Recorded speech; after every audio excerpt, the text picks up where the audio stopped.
there, you're listening to the Oklahoma OnStage podcast. Here we sit down with the folks that make the magic happen on and off stage in the Oklahoma theater scene. We're glad you joined us. You can also find us on Facebook, Instagram, and YouTube. And our website is oklahomaonstage.org. If you have any comments or questions, you can send them to us at oklahomaonstage@gmail.com. If you like the podcast, please leave us a rating and review and share with those you know. Let's not waste any more time, shall we? Grab a snack and a drink and take your seat. The show is about to begin. Oklahoma on stage, the stories come alive. With drama, dance, and music, the arts always thrive. From center stage to backstage lore, Oklahoma on stage, there's always something more. Welcome back to Oklahoma On Stage. We're glad you joined us. Today, we are joined by a true multi-hyphenated person from the Oklahoma City theater scene, actor, director, designer, and technician. He's been a part of this community since middle school, honing his craft at Oklahoma City University, where he earned a degree in acting with minors in directing and costume technology. Beyond the stage, he's a lighting designer and technician for multiple theaters around Oklahoma City. And by day, he serves as the program coordinator and artistic director at the Sellers Performing Arts Center with the Oklahoma City Parks and Recreation, shaping arts programming and opportunities for the community. Currently, you can catch him making magic in Lyric Theater's A Christmas Carol. His journey is one of passion, versatility, and dedication to the arts, and we're thrilled to have him share his story with us. So, ladies and gentlemen of the Oklahoma OnStage family, please join me in welcoming Isaiah Williams to the podcast. Hello. Thank you for having me. What an intro. Isn't it great? What an intro. Right? Thanks for being here. I really appreciate it. Well, thank you for having me. I appreciate you being really flexible. We've been trying to get connected for a while and finally get it done. And so that's really, really cool. So, hey, let's just, I always talk about the elephant in the room. It's always the first question right off the bat. Tell us a little bit about yourself and how you got started in theater. Oh, wow. So a little bit about me. I've been involved in theater since I was about 8 years old. Elementary school, your elementary school plays, all that good stuff. The first play I ever did, I remember the name of it. It was called A Celebration of You and Me. I was the tallest in my second grade class, so it was a lovely picture of me in my yearbook. There's all these little short kids, and then boom, and then all the other little short kids. And so it kind of like sparked from there. So throughout the summers, when I got about 9 or 10, there's a church down the street from my house where I was growing up, and they would do like a half-day theater camp, and we would do a full musical in a half a day. Yeah, we start 9 a.m. We would start auditions, singing, coaching, etc., and then wrap up at noon, and came in Monday through Friday for 2 weeks and did that and put up a show the second Friday. And so it was a lot of fun. A lot of fun. That's what you call a theater intensive.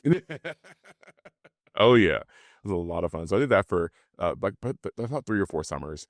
And then in middle school, I went to Independence Charter Middle School, which is just down the street from Northwest Optimist Performing Arts Center. And they had a partnership in which the kids from the school would be bused to Northwest Optimist, and they do a class every Tuesday and Wednesday. So I didn't do it the first semester of my middle school year, so 6th grade. I didn't do it the first semester, but I went and watched the show at the end of the semester. They bust all the kids over to watch the show per grade, and I've never seen anything like it. I became obsessed. I was like, okay, this is exactly what I need to be doing. This is so much fun. Those kids have the time of their lives, singing, dancing, acting, all of the above. I was like, this is so cool. So second semester I joined, and really and truly I haven't left since then. I did, I want to say like 6 semesters, not 6, 5 semesters when it was all said and done. And then I did summer camp, starting in like 7th grade, and then I kept doing summer camp for well into high school. And summer camp that's when things get fun, because it is that 2 weeks. We come in 2 weeks, 8 to 5, and we're doing a full show by the end of the session. Wow. And so that like primed me for that kind of like speedy kind of work. It's just a lot of fun. It's a lot of fun. I looked forward to seeing my camp friends more than I looked forward to seeing my school friends. Because like that's what got me through the school year. It was like, we're going to camp this summer. I get to see these people. We're going to hang out literally 8 to 5 every day. Right. And we're doing multiple camps a year. Like, we're sitting here, like I would do 3 camps sometimes in a summer. Wow. Because it was so much fun, and I couldn't get enough of it. And then I got to a point where I was volunteering at camp. I was, helping paint sets, helping with lighting and sound and things like that. And excuse me. And it got to a point where I was like, I want to start working here. So I started working at Parks when I was 16. I still helped out with sets, still helped out where I could on the theater side. Excuse me. Oh, my goodness. Thank you, Winter. So it's that time of year. It's that time of year. And so continue to help out through all through high school. And then I started teaching just after I graduated college.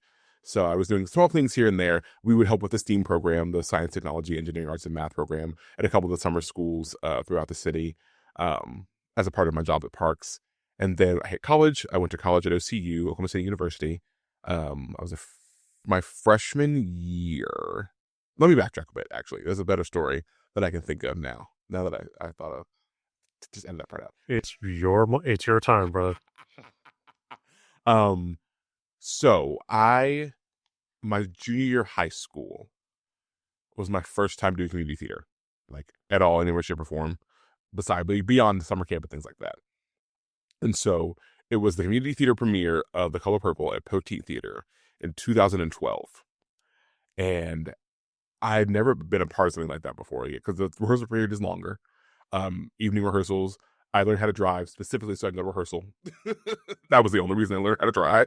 Nice. It's just something about that, because it's one of my favorite movies. First off, one of my favorite movies. I weep and wail every time I watch it. Something about being able to take that movie and put it in front of people and have the visceral reactions in that crowd every single night. And mind you, the second half of the run was we did 8 shows a week, because it just gotten so popular. The return on it was so amazing. And something about like being in that room, we're all together in the dark and we're watching these people experience this, and it's viscerally hitting you as an audience member. Like, it's not so removed that you're like, oh, that could never happen. But because you've seen it before, A, it's a movie. B, the way the writing and the show is constructed, it takes you everywhere these characters are going to. So you have no choice but to weep, but to laugh, I had people who were like yelling at the stage at one point in time, and I ate it up. And so it was coming to the end of the show, and I realized that like, I need to make a decision that this is what I want to do with my life. Because there's junior year, like I have 1 year left. I got to figure something out. And I truly could not imagine doing something else. Nice. I can't. And yes, this industry is goofy and hard and stupid, and it's politics and it's money. But when we break it down to what it actually is, it's about connection. Yes. And how we reach each other, not just audience to stage to audience, actors within a company themselves. How do we relate to each other? Yeah. And so I carried that feeling and that love for theater into college, where, you take all your classes, you take your acting classes, all of that stuff, in your gen eds. That I didn't struggle through my gen eds, but I also did not have a good time. Yeah, of course. I didn't know. But then I along the way discovered my love of construction and working with my hands. So I tacked on my costume technology minor, and that was just fun for me to explore, to be able to have a design background and be able to have a construction background. Yeah, I remember, I'll tell this story too, because it was a wild ride. Will I get in trouble? I don't know. It'll be fine. I'm grown. doesn't matter. Doesn't matter. Tell it anyway. So my sophomore year of college, this is when I added my minor, because I was like, it's just a couple extra classes. I already got to take a couple extra classes anyway to get a directing minor too. Might as well just throw it all in together, call it a day. And so I started my minor by taking a class called Draping and Patterning. It is a fascinating class. I will tell you that it's fascinating to see how garments are constructed, to see like how to make something from fabric into a pattern and then back into fabric again. It was the hardest class I think I've ever taken. Challenging, huh? Challenging. We had a project due every week. Oh my goodness. And that means we drape the garment, or whether it's a bodice, whether it's a collar, what have you. We drape it, we put it in a paper, you make the paper pattern out of it, and then you cut it out and make a mock-up to see if your pattern worked. My And that for every week for a semester. goodness. Needless to say, I struggled Yeah. because, I mean, you're tackling a new skill that you've never done before. But also, I didn't realize how long sewing takes me sometimes. It takes a lot longer than I expected it to. Yeah. And so we would, and this is everybody in the class. So we would have to like camp out in the costume shop the night before project was due. We're hiding from the police because the police come around and do like checks. And so we would hide in the dressing room. We would hide in the dressing room in the costume shop. And then it got to a point where they were like, y'all are still in there? Y'all are good? We're like, we're good. We're having a full conversation with the cops. And then like letting us continue to work. See, theater is full of all kinds of juvenile delinquents, and Hey. I mean, hey. there is something for everybody. Exactly. I mean, I had a professor tell me once that actors were buried in unmarked graves. And I'm like, you know what? You're right. That's right. Absolute delinquency. That's right. But yeah, so that was the hardest class I ever took. But I'm so glad I took it because now I can like look at a garment and be like, oh, this is how this is made. And I can try to replicate it. I'm not perfect. Right. Don't get me wrong, I'm not perfect. But I can try to like figure it out and replicate based off of that knowledge now. Okay. Yeah. So, who were some of your early influences and mentors that helped guide you along that path? Oh man, my earliest mentor, it's a weird combination of people. It is my first music teacher that I can remember. Her name is Miss Delisa Muse. She, first off, was just a badass. She's such a cool teacher. Oh my God, I loved her. And she taught us like the basics of music theory. And I hate music theory now because it just makes not a lick of sense to me. But I know my notes. I can figure it out. There you go. Thanks to Miss Muse. And she was the first person to ever show me at least, The Wiz. I had never heard of The Wiz before. Yeah. And I had never seen, first off, an adaptation like that. And second off, to see a bunch of like black folks on screen, Diana Ross, Michael Jackson, Nipsey Russell, not Nipsey Russell. Yes. Doing musical theater. I had never experienced that before. Yeah. And so it always was a class that I carried with me. And so because I loved her, I joined my elementary school choir for 3 years. So much fun. Had a great time. Sang all across Oklahoma City. And then in fourth grade, my fourth grade teacher, my homeroom elementary teacher, Miss Paula Washington. I love this woman because the way she taught was so thoughtful to the kids she was teaching to. She made it so much fun. Learning was such a fun time. We had this whole Elizabethan England unit where she became a queen and we were her subjects. So every law she made, we had to follow in class. It was just so much fun. But I bring her up specifically because she is who I owe my like love of Shakespeare to. Mm. She would do every year, and I'm sitting in a theater right now, so I'm not going to say the name. She would do Scottish play. Yes, an adaptation of the Scottish play every year. And to like watch her break down Shakespearean structure to us made it make so much more sense. And it felt way less daunting as a fourth grader. Yeah, wow. As a fourth grader. See, I wish I had a teacher like that. Like, yeah, it's like because the way she approached it was like a group of fairies like had to like teach this kid Shakespeare or from the past class so they can like level up in the fairyland, whatever that land may be, I can't remember. So having that as a kind of a frame story in a way in helped all of us be like, oh, this is why. This is what they're fighting for. This is what these characters within the Scottish play are fighting for. And it made it so much more approachable. Yeah. And cool and fun and interesting. And like I will never forget that as long as I live, because that truly kind of just changed the course of how I think about theater. Yeah, sure. Yeah. And then middle school hit. And of course, I got to meet my now mentor and friend and colleague, Toby Tobin. She has been a part of my life for going on 12, 13 years now. I might start crying. Oh my God. She's one of my favorite people in this world. She is hilarious and smart and brilliant. She taught me all of like, as you're stepping into like the world of acting, here's what kind of these things look like. Here's what a beat is. Here's how you build a character. Here's how you warm up to be an actor. Here's how you warm up your voice and things like that.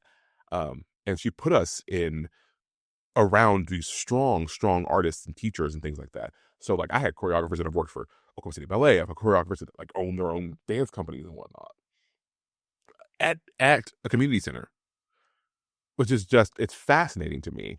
And so I will always treasure our relationship because she really fights for every single one of her students to be, whether or not they want to do this for the rest of their life or not, to be the best version of themselves that they can be. And this place is so inclusive to people from all walks of life and all life that walks.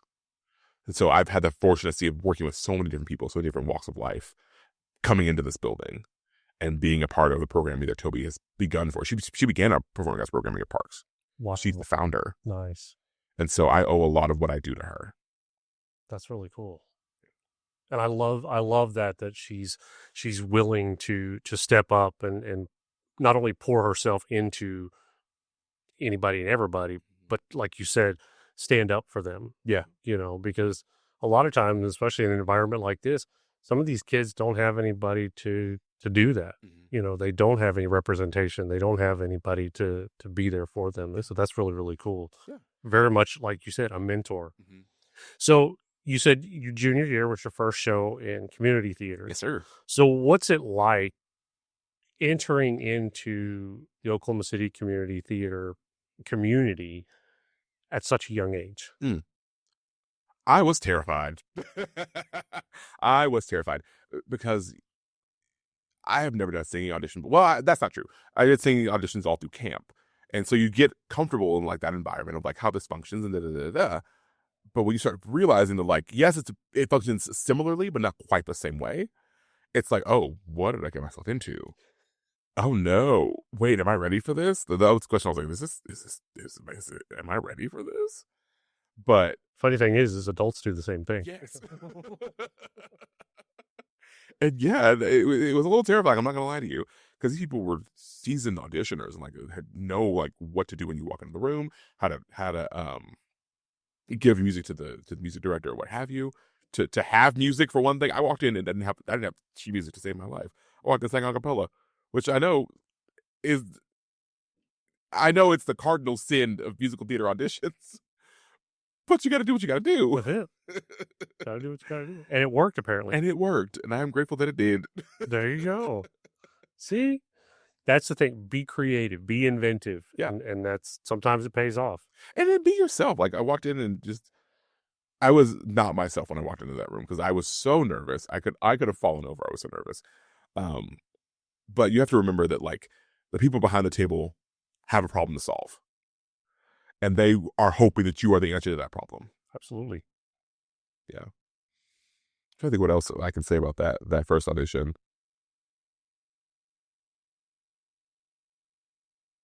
So, first audition or first experience overall? Or both? Sure. Great. So when we started rehearsal, I think that's the first time I'd ever seen a rehearsal process like that, where we're in there 3 hours a night, 4 hours a night, 5 nights a week, rocking it out, trying to get everything done, trying to get it all knocked down and locked in. Because I've been used to, 2 weeks or across a full semester. And so it was really cool to kind of watch everything. I would just go and watch. Oh, yeah. Like, I wouldn't be called some nights. I would just sit there and like watch all of this happen. Because you watching artists work is so fascinating, and how everybody kind of pulls this thing together. Oh yeah. Yeah, it's such a fascinating thing to watch. And because of that, I got pulled into a lot more things than I expected to be pulled into. You're here, you volunteer. Exactly. And so I was in like 3 extra numbers. I was like, okay, sure, why not? And so it's just a fun time. I just wanted to have a good time. I want to have a good time and like try something new. Yeah. And I think that's the idea, the mentality that even whether you're a beginner or Right. you, like you said, been a seasoned auditioner, actor, whatever, have fun. Exactly. And like you said, try something new. We do plays for a living. Or maybe not a living, but like we do plays. Yeah. We do plays. It's a word there. It's a play. It's a play. We're having fun. Thank you. If we're not having fun, we're doing something wrong. Right. And yes, I get it. We have work to do. There's work to be done. Period. Point blank. Sure. The work has to get done. And it is hard work. It is hard work. It is hard work. But it's gotta have a place of joy and a place of playfulness. Oh, yeah. Yeah, if you're not enjoying what you're doing, do something else. Exactly. Yeah. Exactly. Because again, and I've said this many times here and working with actors and everything else, our number one task as actors is storytelling. Yes. I mean, it goes back to the history of mankind. I mean, that's how history was passed down, was through stories. And if you do not enjoy what you're doing, it's going to come through in the story. Exactly. And you're not doing that story justice. Yeah. So, yeah. Okay, so you graduated high school. Where did you go to high school, by the way? Harding Charter Preparatory High School. Okay. Yeah. Were you involved in theater there? Oh, obviously. I was indeed, actually. Yeah. We did one act at my school for 2 years in a row. Okay. And so I was in, my first one act was The Actor's Nightmare. Okay. Great play. Love it. Had a great time. My second one was Diary of Anne Frank. I was Mr. Von Don. Okay. Yeah, it was a lovely, lovely time. And then we took a break. I don't think we did it again for the next 2 years after that. Well, when I was in high school. But my senior year, we did Little Shop of Horrors. It's our first musical my entire time. It's the only musical we ever did. We did musical reviews up to that point, but it was the first full-fledged musical we did. It was Little Shop of Horrors. Okay. And I was Audrey too. Okay. Had the time of my life. Yeah. The time of my life. It was so much fun. Full body workout, isn't it? Oh, no, I was not in the plan. Oh, you voice. Oh, you were just the voice. Okay. All right. That works. I was just the voice. And you have the voice for it. So, you know. Okay, so you left high school. You went on to Oklahoma City University. Minor in directing and costume technology. Talk a little bit about that. How did that combination of acting, directing, and costume technology, all those disciplines, shape your approach to theater? Ooh, that's a good question. Well, at first, my approach was I wanted a job, and I wanted a job in theater, and so I was like, how do I get a job in theater? So I did a lot of stuff. How'd that work out for you? Oh well. We might be all right. We might be all right. Always have a backup plan, right? Always have a backup plan ready. But I knew I wanted my backup plan to be in theater because I was these damn artists, man. I love being an artist. I love these people, these creative people. I love them to death, and I want to be there for as many creatives as I possibly can be, which is a lofty task. And I know I'm not going to be able to do everything, but as a director and as a costumer, I want to support that creative vision as much as possible. And so, how they've shaped my kind of like entryway into theater is I kind of see things from all sides now. So as a director, or rather as an actor, I was told a lot of things that directors hate seeing. And then as a director, I started seeing those things. I was like, oh my God, I do hate that. Oh my God, that is, oh no, that's what I was doing? Oh, no. So it's kind of morphed how I walk into the room. Oh, okay. Yeah, so as how I walk into the room as an actor. I also believe in you have to human first before you can be an actor. And so that's good. I took time to human, especially during the pandemic. The pandemic kind of shifted how everybody views this industry. Absolutely. And how we needed to view our work as performers, our work as creatives. And I think what I took from that moment was I needed to be a human first. And so I didn't audition again until 2023. And I just got off an apprenticeship at that point in time. It was 2020 when I got my apprenticeship. And the world was shut down. And so it was about 3 years before I actually auditioned again. Because I needed to be a human being first. And then once I started doing that, I realized I walk into the room completely differently. Now I'm walking in, not having a conversation necessarily, but I'm walking in with the notion that these people have a problem. I'm hoping I'll solve the problem. And if I don't, that's fine. I had an audition. I had a great time. Yeah. I'm going to go in here and have a good time. Yeah. I stopped caring about, I say this with a caveat, care about your pieces that you're going to do, please don't walk in and do something that's absolutely out of character for you. Make sure you've done your research. Make sure you've read the play, etc. Do your research. But I started walking in with songs that I wanted to do and pieces that I wanted to do, and and make sure they fit the requirements. Make sure you fit the breakdowns and things like that.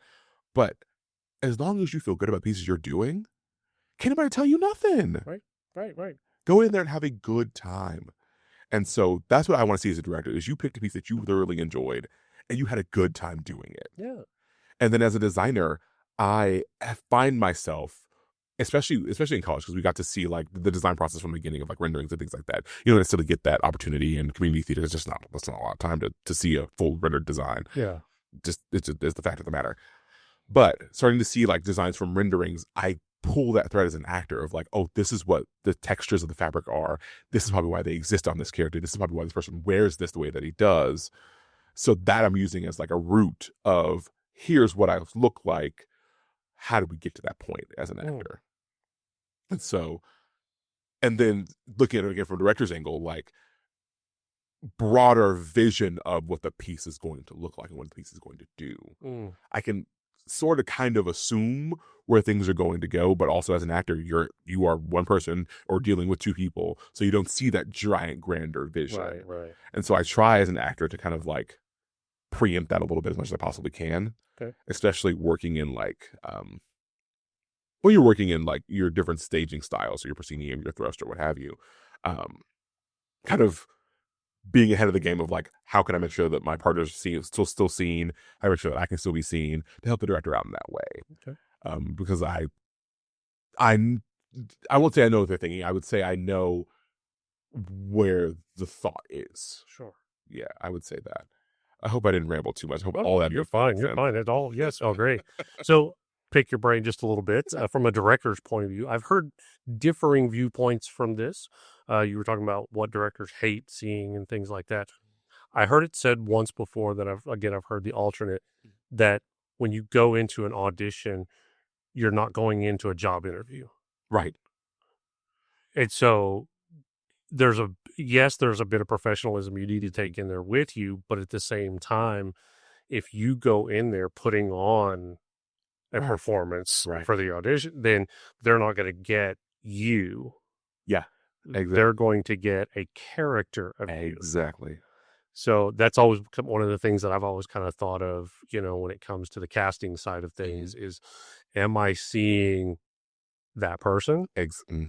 Or am I seeing what they think I want to see? Exactly that. And I think that makes a difference. Someone told me once that like, even with job interviews now, because not only are they interviewing you, but you're interviewing them as well. Absolutely. And I think the same thing applies in auditions as well. Oh, sure. So, and granted, you're not going to see all of the director's style from that few moments. Exactly. But at the same time, they're not going to see all of your performing style in that few moments. Exactly. But you have to give them a behind the scenes insight. Just give them a taste, because it's the taste that brings it back. There you go. And who am I going to be happy to be stuck with for 6 weeks? Like, once I cast you, we're in it to win it at that point. Yeah. Can we live together and be together for 6 weeks? Yeah. Yeah, and I heard it from several people, and it's probably even more so once I got into voice acting. I heard this a lot. If a director asks you to do something again in an audition, asks you to do something again, or to clarify, so here, do that again, but try this. That means they saw something in you that they liked, but they wanted just to try just a little bit more. And so I've heard people say, well, if they asked me to do it, they just didn't like what I was doing. On the contrary, they liked what you were doing. And they wanted to see what else you could do. They wanted to see if you could do it a little bit different. Check your versatility. How can you change that up? I've made people run laps in auditions before. I've made people run around the room.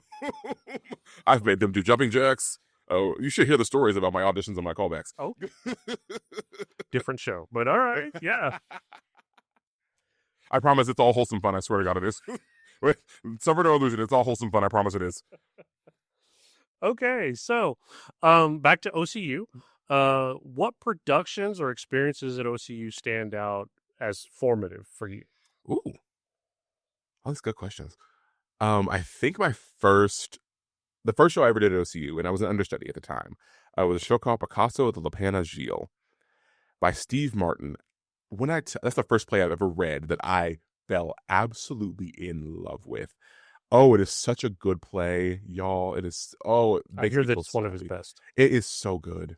It is so good. And like get these feelings of being an understudy as well.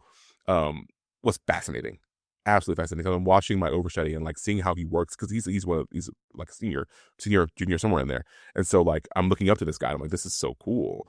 And I'm a baby freshman. Any opportunity I get, I'm excited to do.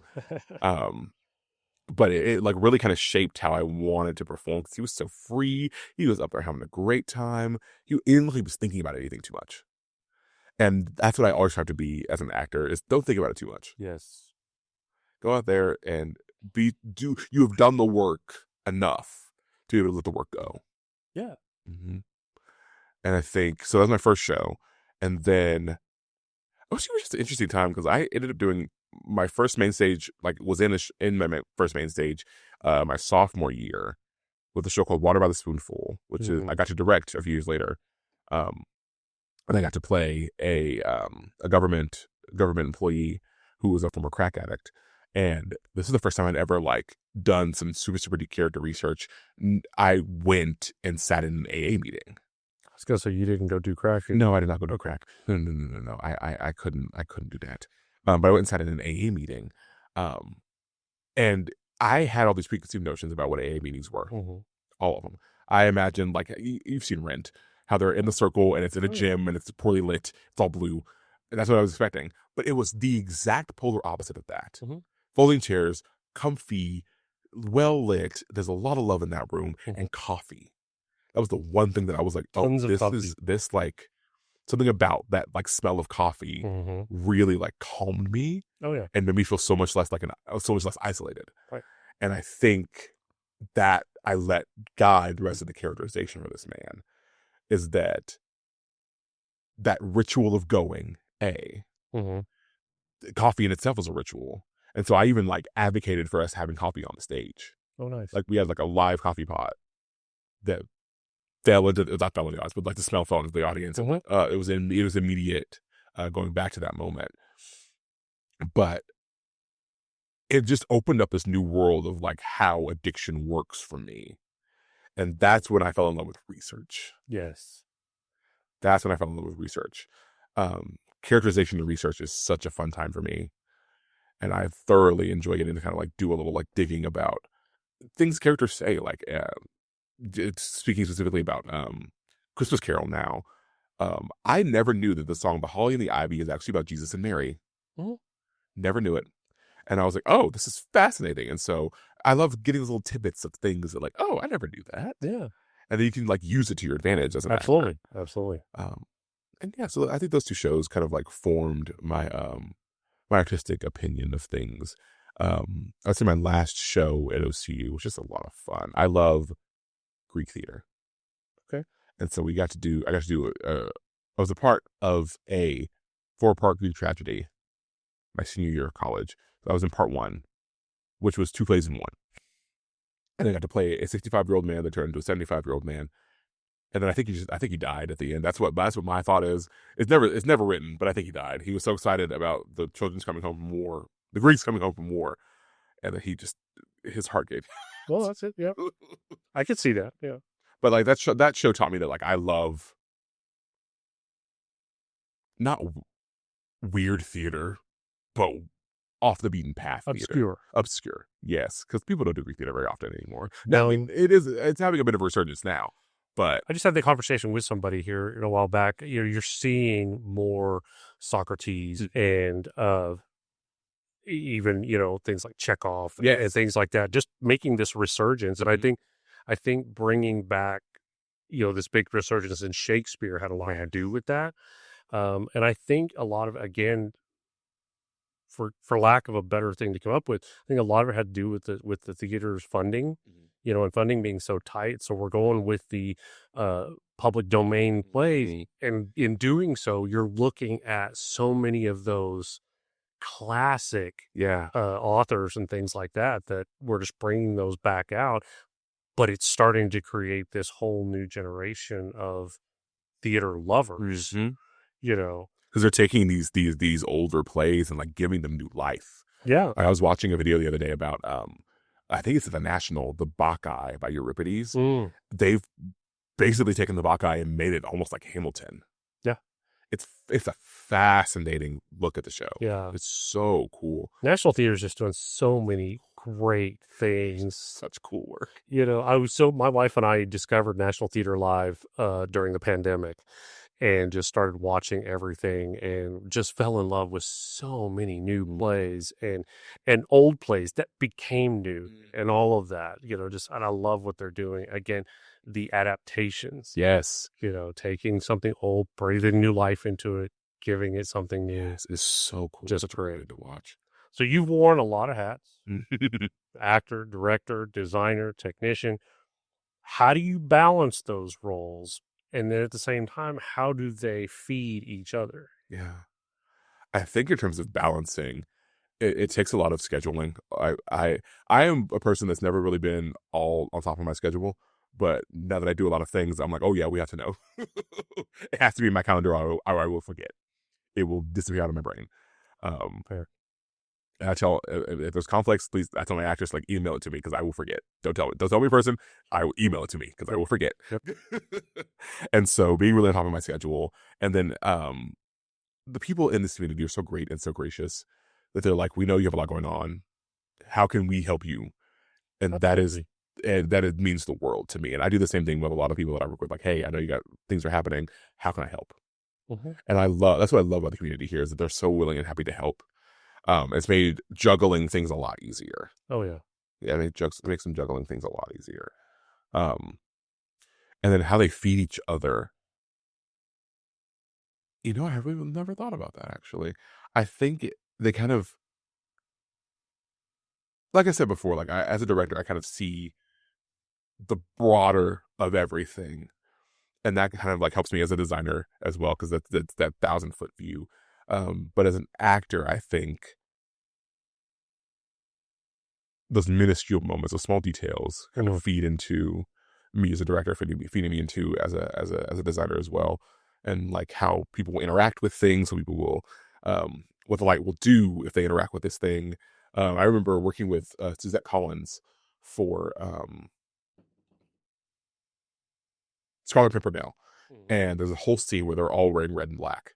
And we were both like, we want this red to like scream off the stage. So I did as a lighting designer, I was like, what is going to make red scream off the stage? And the lights were purely neutral, nice warm glow, and the red. You see in the photos, the red bounces off of that stage. Right. And so that was a really cool thing to collaborate with her on, like how to make you look as pretty as possible. Yeah. And so I think like that feeds into me as a director, me as a designer, and all of those good things. That's awesome. So you've been a part of some big name productions, some smaller productions. So some of the things on stage, you've done Rent, Midsummer Night's Dream, Hamlet, Greenland. Yes, sir. And then behind the scenes, things like on Golden Pond, Small Fire, She Kills Monsters, and California Suite. So of those, what are some of your favorites? Oh, it's like choosing my children. I know, right? Oh, I don't. Some of these are my favorites for different reasons. Absolutely. So I think Rent has been my favorite performance, like on stage, thing I've ever done. Because again, breathing new life into a work we know. Sure. I had to give my flowers to Cameron King. Brilliant. Absolutely. Because I've never considered Rent in the way that she's considered Rent. Rent is grungy. It's like there's neon and lights and art everywhere. And this Rent was pure white. This age was pure white. Oh my. Yes, lots of scuffs.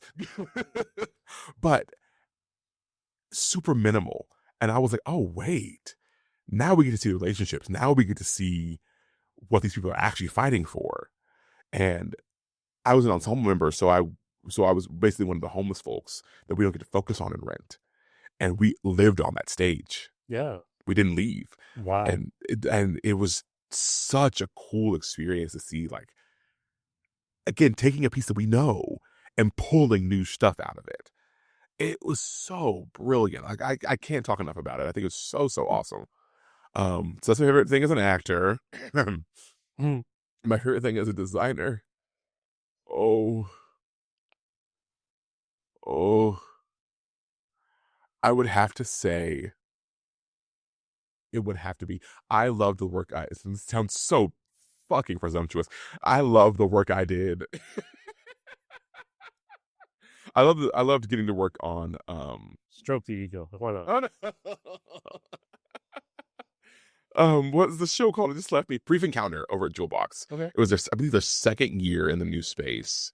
And I had never designed in this way before. It was it's a British story about a man and a woman who have a lovely brief encounter in a coffee shop, and they continue that relationship going for about a good many months. What one would think would be so kind of like, drabby and, kind of the whole thing takes place in a coffee shop, or it's about the various locations, was so full of color because we had these lovely like moments of music and these moments of like, they like get in a boat and go across like a river, and it was like storytelling theater, and it was so much fun to light design that, because I got to do kind of whatever I wanted, and like show these moments how I saw them in my head, color wise and mood wise. Wow. And it was such a cool time, time. And then as a director, it's like choosing my children. I think I have a tie for my favorite work as a director. Okay. I would say my first favorite was August Wilson's Gem of the Ocean, when I directed it at Parks. Simply because it was my first foray into like a bigger show like that. Okay. Like the show's set in the 1900s, so everything was like full of detail and filigree and whatnot. So like things that like needed to exist in this room, in this house, had to exist. So I had to pick furniture, I had to pick like finishes and photos and art and things like that. I never had to do that before. So that was really, really cool. And then I had the brilliant idea in that show. If you don't know the show, it's an August Wilson play, and it is technically the first in his 10-play cycle for every American decade for the last century, or for the last century. And it focuses on a woman named Aunt Esther, and she's a 285-year-old like shaman essentially. And so people come to her house to be healed, forgiven of their pasts, etc. And the whole show takes place in basically one room in this entire house. However, there's a section in which they travel to a place called the City of Bones. The City of Bones is created by... It's a metaphorical city, but in this show it comes to life. And it's created by the slaves that didn't make it across the water in the slave trade. Mm. People that chose to either jump into the ocean or die in the boat. Yeah. And so in the show, one of the main characters takes a trip to that city. Mm-hmm. And so I was like, we can't just talk about the city, we have to see it. Mm-hmm. Yeah. And so I had the brilliant idea of creating an entire new set behind the set I had to build as well. Okay. And I thank God for my amazing designers and my amazing set crew at that time. We did the show for Parks, but we did it at the Civic Center's city space. Okay. And so having to build everything and then bust it over was a new experience for me as well. Such a cool time though. My designers were so gracious and so awesome and so willing to like make this thing happen. Because I wanted the walls to move. I wanted the walls to open up. And why not? And why not? And why not? And then I think my second favorite, well, I guess favorite A, is the first show I ever directed, like legitimately directed, was a show called For Colored Girls Who Considered Suicide When the Rainbow Is Enough. Mm-hmm. And I'm not going to talk shit. I'm not going to say that. That's not what I want to do here. But I'm going to be very honest about something. As much as I love my time at OCU, I love my time at OCU. I had a great time. I got a lot of I was able to do a lot of things. The opportunities for folks of color were very, very minimal. And I knew that I could help a little bit. And so that's why I chose the show that I did, because we have badass women of color in my class, below me, above me, etc., who were just amazing, and I didn't get to see them enough on stage. Yeah. And so I let's just put them all in the same show together. And I have never had a show affect me the way that one did. Like, it gave me my language as a director. It gave me like how I like to work. It gave me my love of ensemble building. It gave me, first of all, my love of that kind of language and that kind of style of play. I love weird theater. I love weird theater and non-structured theater and storytelling style, and because it liberates you to be able to do kind of whatever you want. And so it taught me, like, because the whole show is a collection of monologues and poetry. And so, like, how do we make this not necessarily into a narrative, but how do we make this have a bit of a structure to it? And so I was able to, like, put people in, like, oh, we're in the city. We're in, this person's walking down this street. We're meeting these characters that are talked about throughout the poems. And it was just so cool to kind of, like, throw my brain at whatever all of this was to make it make sense. Yeah. And so I think I do love, as a director, making things make some kind of sense. It's what we do. That's what we do. It's what we're supposed to do. That's a job description. That's it. At the base level, you got to make it make sense. Yeah. It's got to touch somebody. If it doesn't touch somebody, you're not doing it right. So what do you think would be the most challenging role or project you've done thus far, on stage or off stage? Ooh. My most challenging, I think, was be off stage, and I directed California Suite. Here's the thing about me. I don't do comedy well. Yes, you do. Yes. I'll put it this way. I don't direct comedy well, I feel like. That's the one thing I struggle at. Is what I think is funny in my head is not always what translates. Of course. But, you take it as it comes. But that show, because as actors, we tend to follow, like, stage directions. Like, oh, this is written stage directions. Like, it's in here. We're trying to do it. I had to throw my stage directions away when I read that script, because we did it. I made the brilliant decision of doing it again in City Space, which is a thrust configuration. That show, I've only ever seen it presented as a proscenium style. And so it makes sense that way. There's the doors, So I had to kind of forego a bit of Neil Simon's original stage directions and things like that. I'm so sorry to my Neil Simon purists. I apologize. But that kind of gave me a bit of liberation to kind of figure out how to make this work in the space we were in. And that's what made it twice as difficult. Because there's there are 2 rooms on this stage. One of them has a bed in it, and the other one has to have a couch. And there's all the other things that have to happen within those 2 furniture pieces. There's a passed out woman for half of the top of a show, half of a scene. She's passed out, which was actually a lot of fun to choreograph. Actually, that was a lot of fun. I had 2 really, really awesome actors playing my lovely passed out woman, and I believe it's Marvin in Visitors from Philadelphia in California Suite. And they were such good sports, and they were like, let's try this, can we try this, can we try this? I was like, yes, as long as you don't kill each other. As long as heads aren't hitting around, as long as y'all was safe, we'll figure this out together. And I love that too. I love figuring out choreography with my actors together. Yep. Let's try it. Yeah, we'll figure this out. Yeah. It's hard. It's weird. Like, this person's passed out, literally, and they have to move. Yeah. Yeah. And I've trust me, I've seen Neil Simon in that show put on at a very wide stage where you've got the 2 rooms and a mola. But I thought what you did in a very small space worked great. I appreciate that. I think it really did. So, okay, so this is this your first year with Lyric and Christmas Carol? Yes, it is. So it's your first time playing, with those of you who have not seen the show, the Ghost of Christmas Present, which if you've not seen the show, by all means, get out, buy a ticket.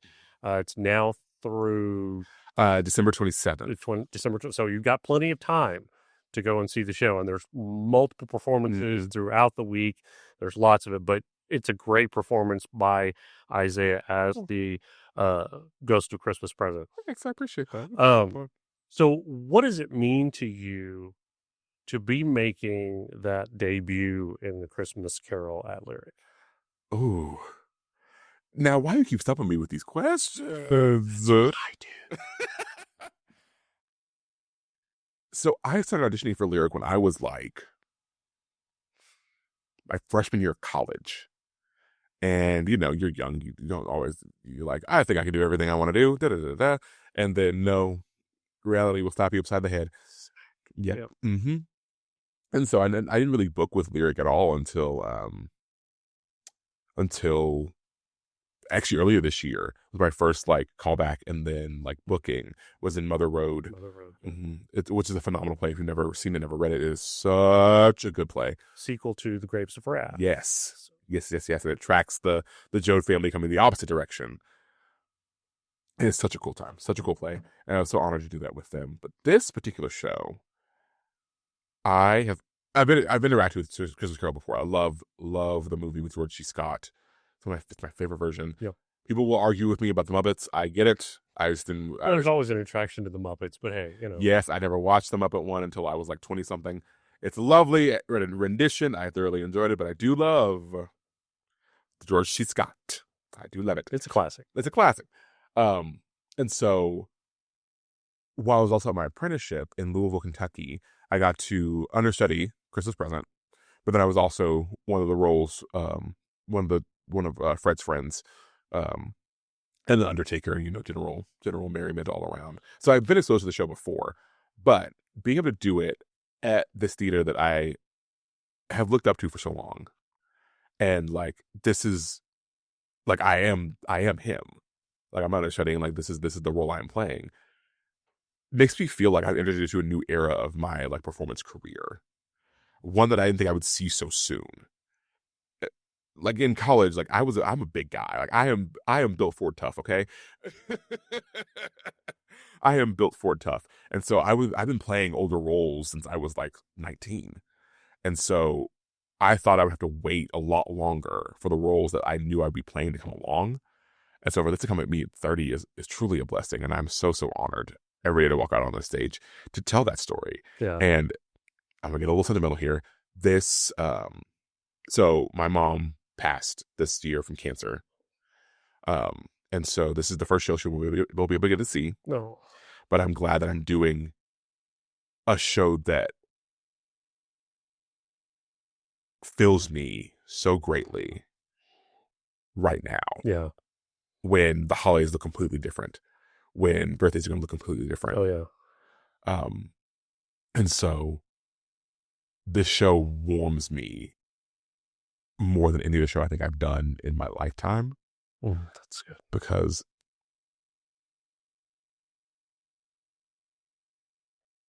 redemption is, hate is a hell of a drug. Yes. And avarice and greed are hell of a drugs, but redemption is even stronger. Yes, that's true. And so we need it right now. And we need it. And my mom was always about for the people, what can you do for your community? And I think that this is that thing. That's awesome. I mean, it's small, it's minuscule, and I know that.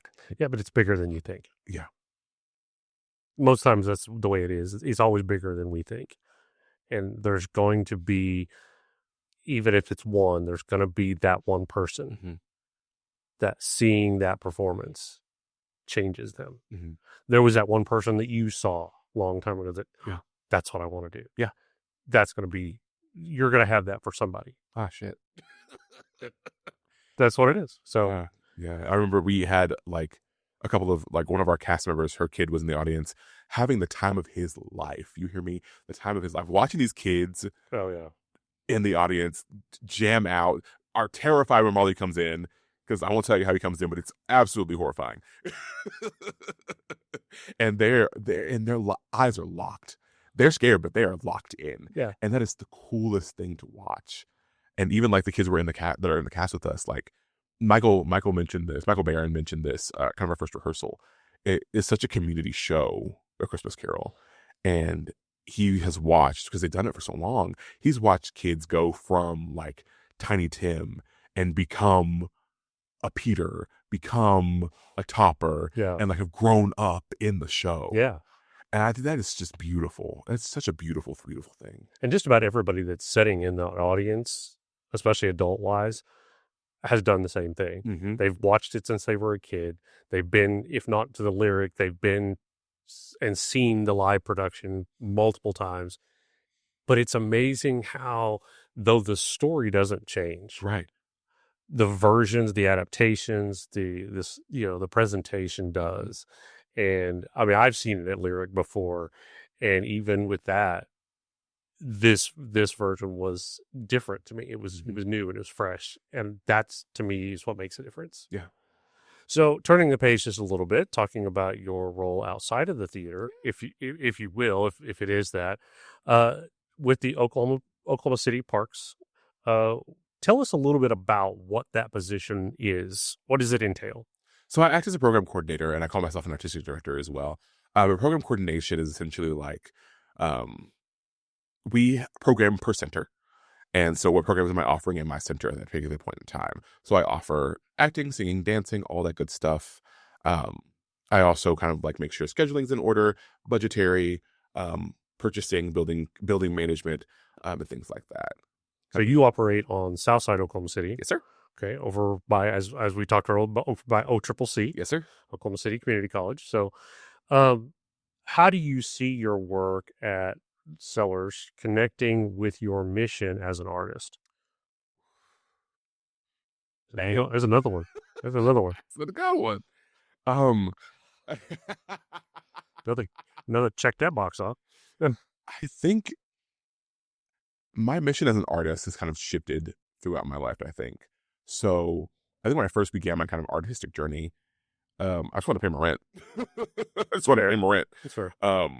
But now I think it's a matter of like access. And I even have to fight with myself sometimes of like, who gets access to art? Because it's stupid that not everybody has access to art. Yeah. And I have to battle with myself about it too. Like everyone deserves art, no matter what their income is, no matter where they come from. They deserve access to art. Yep. And then it's years of me unlearning who has access to art. Yeah. I have to unlearn all of that, and I really am trying to do that. And this job really pushes me to do that as well. And it's a shame that we have to learn that Right. who has access. Right. Because, like you said, everybody deserves to have the art. Right. Because look at the research. Like it impacts people so much more greatly than, as much as I am a sports fan. That's a lie. I'm a little bit of a sports fan, but the arts have such a greater impact on our lives because you can't walk down the street without seeing some kind of art. Yeah. You can't. And so I want to offer that to my community. Here's an access point for you for quality performances. Like, it shocked me when I went and saw, this is no shade, it's a little bit of shade, but it's not a whole lot of shade. I went and saw, when I was in New York for my senior showcase at college, went and saw a couple of Broadway shows while I was there, because that's what you do. And nothing compared to the off-Broadway show that I saw in a theater that was like 45 seats. Wow. It was a one-woman show about Iphigenia before she gets like scooped up and married off or whatever. It was like a new version of it too, like modern dress, etc. Loved it. Absolutely loved it. And then I went and saw Chicago the next night and was a little bit disappointed. It was corporate. Yes. Yeah. It felt, dare I say, dusty. Oh my. It felt dusty. Okay. Mind you, the performers were great. They did exactly what they were supposed to do. It was a lovely show, but it lacked. It wasn't anything new. Right. Yeah, it was the same old thing. Yeah. Right. It was the same old thing. I didn't feel like it was alive or fresh. And then I started watching the community theaters in Oklahoma City, and everyone is doing such cool, fresh, exciting work, even if the plays are old. Yeah. Something about them is just so exciting in this community. The way these people think in this community about plays and about theater is fascinating and fun and interesting. And I will always advocate for community theaters. People talk shit about community theaters all the time, and I hate it. Yeah. Because so many people get their start here. Yeah. In community theater. Even if they don't get if it's not just their start, there's a lot of great talent across this state. That's the whole reason why I started this podcast. Yes. There's people out there. I talk about it a lot, that when the idea was coming out about this, that if you're not involved in Oklahoma City or Tulsa, And usually in some big production or a long running production, people don't know who you are. Yeah. You have no identity. Mhm. And we were learning through many of the productions that I was seeing here in Oklahoma City that there is a lot of people coming in from Enid, Ardmore, Mhm. Lawton, Muskogee, very, very talented people that nobody knows who they are. Mhm. Somebody needs to tell their story or give them the platform to tell their story. Right. I had to do it. Right. So that's why I'm doing it. So yeah, there's a lot of people.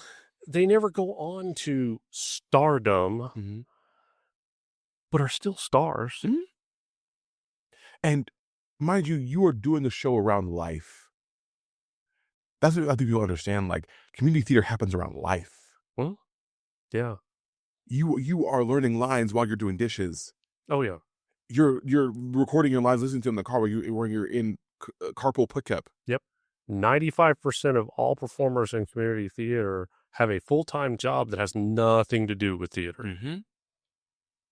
I'm one of them, So, okay. So as we bring 2025 to a close, what goals do you have for yourself for 2026?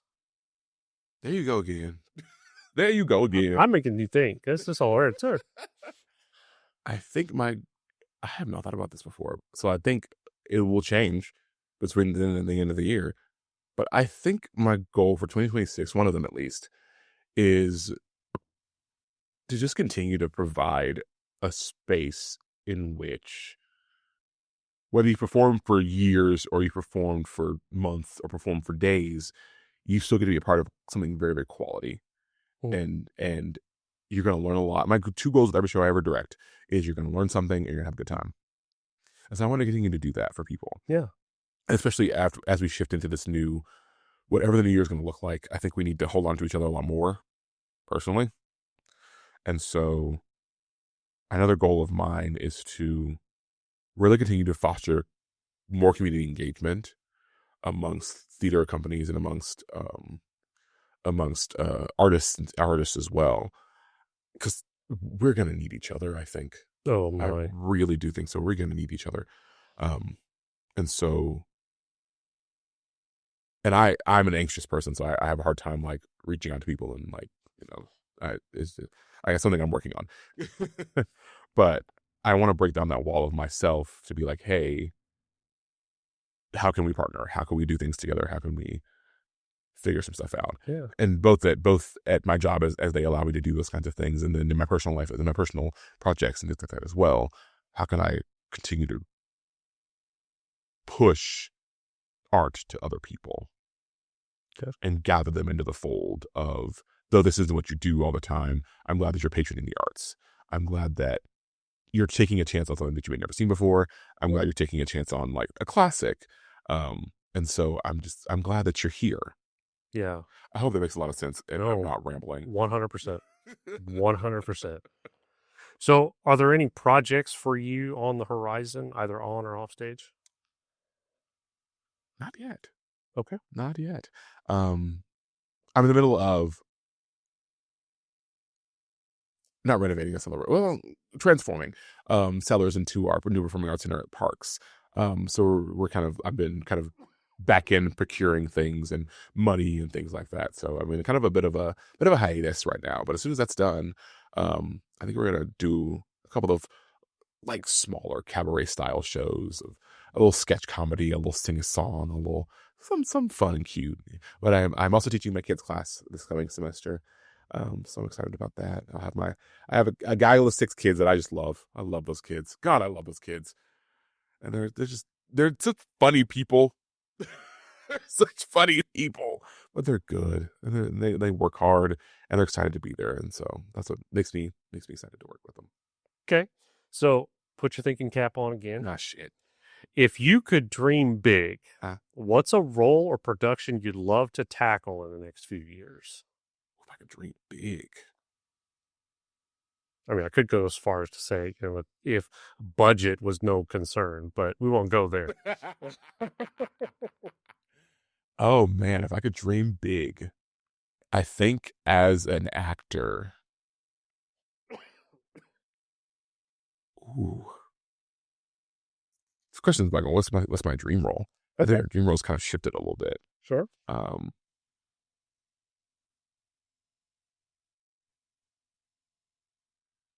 think I would love to be in another August Wilson play. Okay. The way the man writes is just, it's just so good. I would love to be in another one. I've never, in a roundabout way, got to be in one. I had an actor when I directed Jim of the Ocean who had to be out for the last weekend, so I stepped in for him. Okay. Which I got to play my dream role, so it worked out fine. But to be able to do another August Wilson show would be an absolute dream. And then I think as a director, I love the musical Cabaret. I love it. And I think that we are in the prime time for it. I'm not going to lie. That's true. I think we are in the prime time for a show like that. And several theaters have done it around Oklahoma and made a fortune doing it. So it'd be a killer for any theater to pick up. Yes, sir. I love the show. I loved when they were on Broadway. I think that's how you do a revival. Like they they renovated an entire theater. Aside the point. But it felt fun. It felt fresh. It felt even naughtier than it usually does. And through my job, I've been blessed to be able to fund hiring a live band. And so I love giving people the opportunity to sing with a live band. You don't get to do that very often. Mm-hmm. And so the live band for that is just, the orchestration is so cool. And it's just a fun, funky show. And it's a little bit naughty. I love a little naughty in a show. And yeah, I think it's just be such a fun time. And yeah, it gets heavy, and it gets heavy, and it gets hard. But it's the party at the end of the world. Yeah. So why not go out with a bang? Yeah, it's like there's all this darkness going on around it, but there's so much life in the middle. Mm-hmm. And I think that's what theater needs to be, especially right now. Yes. Yeah. All right. The big question. Oh, shit. The big question. This is the one that we kind of got to hit everybody with. So at the heart of it all, why theater?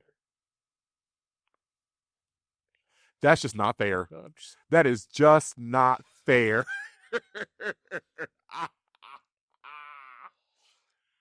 Okay. Let's see if I can do this without crying. Yeah, don't worry about it. Why theater? Honestly, it began at first because I'm the baby child and attention. I think that's fair for all of us. Yeah. But as I got older, I think, and I go back to the Color Purple because I remember after one show one night, I was trying to figure out, this is what I want to do. To hear the sniffles in the audience, to hear the words of affirmation being shouted. I mean, I love when an audience reacts. Personally, I love it. Talk to the stage. Go ahead then. But to hear that audibly and to feel the room so silent you can hear a pin drop, it did something to me, because that's how I knew, like, this is affecting people in a way, and I wanted to affect people. And then as I got older and through college, I was like, oh, this isn't just about affecting people. This is for people. Yeah. Like, I want to be for the people as much as I possibly can as an artist and give them the opportunity to be in this, because hopefully they can see what I can see and feel what I can feel. And sometimes they can't, sometimes they can't, and I can't control that. Sure. But giving them the option to try to experience something like that. And now that I'm older, I think now nothing else has made as much sense as theater has. I wasn't good at math in college or in school for any point in my life for that matter. History, English, pretty good at it, actually. Could do English really, really well. What's the last one? Science. I wanted to be a scientist for a long time, and then middle school hit, and that dream went out the window. But nothing has ever made more sense to me than theater. Mm-hmm. Like, I don't have to think about it too much. Yes, there's a level of thought in it. I'm not trying to brag, but when the thought comes, it's not scary. It's not something that's going to take me a lot of, like, There's a ghost in here. There's a ghost in here. Okay. Every theater has one. Every theater has one. Jesus Christ, that was terrifying. When the thought comes out, I have to it's not scary and laborious to me. It's like a work that I want to figure out how to do. Like when I directed Chico's Monsters over Carpenter Square, I knew, because I've seen the show before, I knew how hard that show was going to be. But it didn't terrify me. Because I was like, we can figure this out. Yeah. I think that's what gets me through, is like, we can figure this out in theater. Yeah, nothing because also made as much sense to me. And I don't. And yes, speaking of, like, I had to be an adult eventually and like get a job where I had insurance. Now it's a matter of like, how can I use my position to kind of more fit back towards art? And now I'm forewaying into arts administration and arts policy and kind of figuring out development and funding and how we can continue to do this long term. And so you're talking about this apprenticeship. I was an apprentice in Actors Theater of Louisville when I was like 2019, 2020. And every year, much like Lyric, they do a production of Christmas Carol and production of Dracula. And the way that community turns up and turns out for those shows was fascinating to me. And so I kept thinking about like a cultural institution and its impact on its community. Like, what does that mean? What does that mean? What does it mean for us to have a Lyric? What does it mean for us to have a Jewel Box? What does it mean for us to have a storyteller? What does it mean for us to have these places? And how do they affect us? And how do we as a community affect those places? Yeah. And those are the things I think that fascinate me about this industry, this theater, this art form. Because at the end of the day, it's about people. Yeah. And I'm an extroverted introvert. I don't like people sometimes. But theater's helped me work through that, I think. Yeah. Hope that was comprehensive enough. I like it. I like it. I like it. Okay, so we're going to wrap up and have a little fun. Okay? So what I'm going to do, I try to end every episode with what we call our curtain call curveballs. Oh. Just curveball questions. Sometimes not necessarily to do anything with theater. So just off the wall, fun stuff. Just answer with the first thing that comes to your head when you hear the question. All right? First off, if you could instantly master any skill outside of theater, what would it be? Ooh, stained glass. Stained glass. Stained glass. That's an interesting one. Because I grew up a Lego kid, and so like I love working with my hands. Okay. I'm very tactile. Yeah. So like I love how to do stained glass. Okay. Very fun. What's the most unusual job you've ever imagined yourself doing if you weren't in the arts? A gemologist. Kind of goes back to the stained glass and the Lego. Yeah. Very good. It's shiny. Shiny, pretty things. Little ADHD thing going on there. Ooh, shiny stuff. Yeah, okay. If your life had a theme song, what would it be? Ooh. My life, I think someone would be Vanessa Carlton. I need you. 1,000 miles. Okay. Yes, 1,000 miles. On my way downtown. Walking past. Yeah. Yeah, there you go. All right. I like that one, by the way. Okay, so after a long rehearsal or performance, what's your favorite go-to comfort food? If I'm buying food, it's Mickey D's chicken nuggets. Hands down. I'm a McNugget lover. Okay. Period, point blank. If I'm cooking, it's anything with rice and eggs. Okay. Yeah, I love a rice bowl with like chicken and eggs and whatnot. But I will eat an egg sandwich at midnight. I don't care. I'll eat an egg sandwich at midnight. I do not care anything about it. Egg is my number one protein. Yes. Whatever. If you could swap lives with any historical figure for one day, who would it be and why?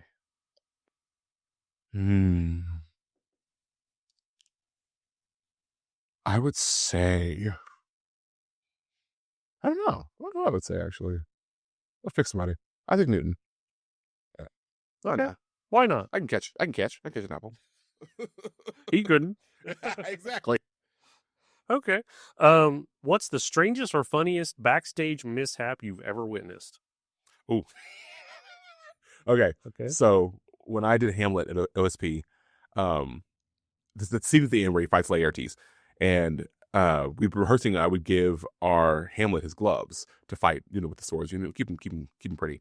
One night I forgot the gloves, completely spaced it, and I realized they were in my pocket. So I left the scene, and this was when OSP was back at the water stage. So there's nowhere to hide. You just gotta take the walk of shame. So I walked all the way up the stairs, all the way back down to the dressing room, came all the way back, and got back on stage, gave me these gloves right on time. Very proud of myself. But he told me later, Luke Eddy was our Hamlet at the time. He came back and told me later, he turned around at one point in time when I was gone. He was like, ah, shit. He turned back around into the scene. And then he turned around again and I was there. And I was like, oh, no one will ever know. Yeah, I mean, they do now, but. There were probably some that knew. Probably some that knew. Because anytime you do classic theater, Shakespeare, things like that, you do something different. There's little purists out there that are like, wait, that wasn't laser audience. Exactly. Okay. Are you an animal person? To a point. Okay.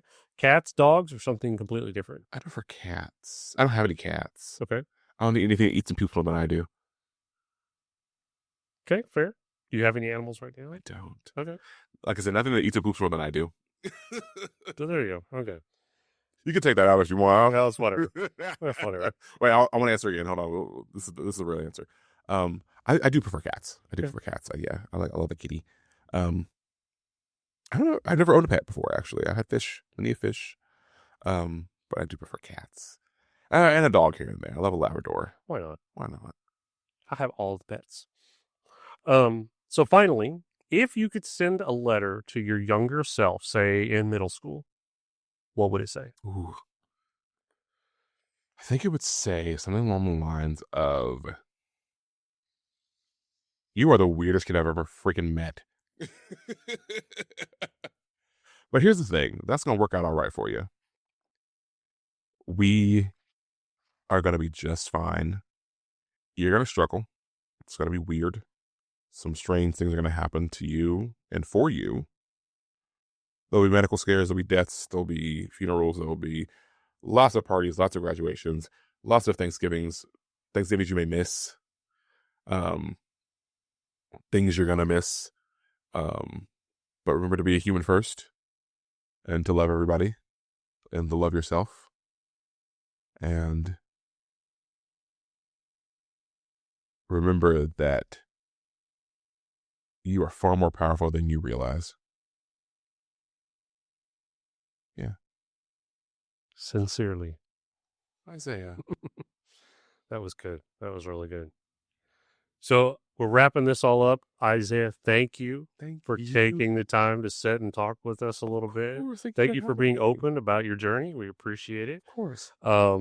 Yeah, this has been a great time. So any parting words of wisdom for those folks out there listening?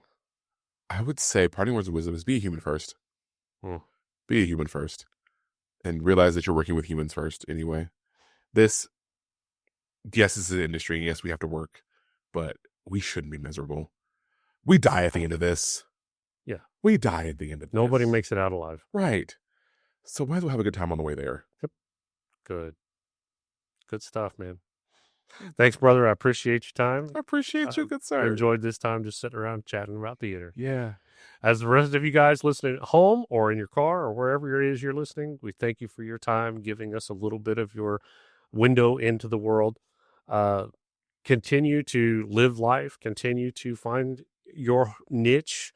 And as Isaiah has said several times, love each other. Love one another. And I know it's kind of cheesy. You hear it on TV all the time. Love one another. But seriously, we're at a point now we need to be loving one another. We need to be patient with one another.